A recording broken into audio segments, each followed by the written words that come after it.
Kalbaryo, hindi lamang sa mga residente ang pagtawid sa ilog papunta sa kabilang dako, kundi pati na sa mga estudyante at mga guro ng Butay Integrated School sa Barangay Pichon, Caraga, Davao Oriental. Araw-araw, ito ang sapang kinakailangang tawirin ng mga batang papasok sa kanilang paaralan na kababahala, lalo na tuwing uulan sapagkat naaabot ng tubig ang tulay na yari lamang sa kawayan. Gaya ng nangyari nitong nakarang araw kung saan bumigay ang dekawayang tulay habang tumatawid ang mga guro kasama ang ilang mga estudyante kaya't inanod ng baha.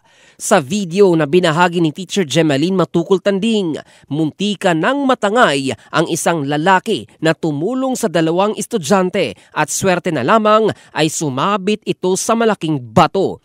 Isang guro naman na kasama nito ang tinangay at mabuti na lamang dinala ito sa mababaw na bahagi. Habang ang isang estudyante naman ay napakapit na lang sa mga kawayan na agad namang nakuha ng mga rumespondeng mga residente. Kaya't panawagan ngayon ng mga residente sa naturang lugar na malagyan ng permanenteng tulay ang ilog para sa kapakanan ng lahat, lalo na ang mga kabataang araw-araw tumatawid at nahaharap sa peligro.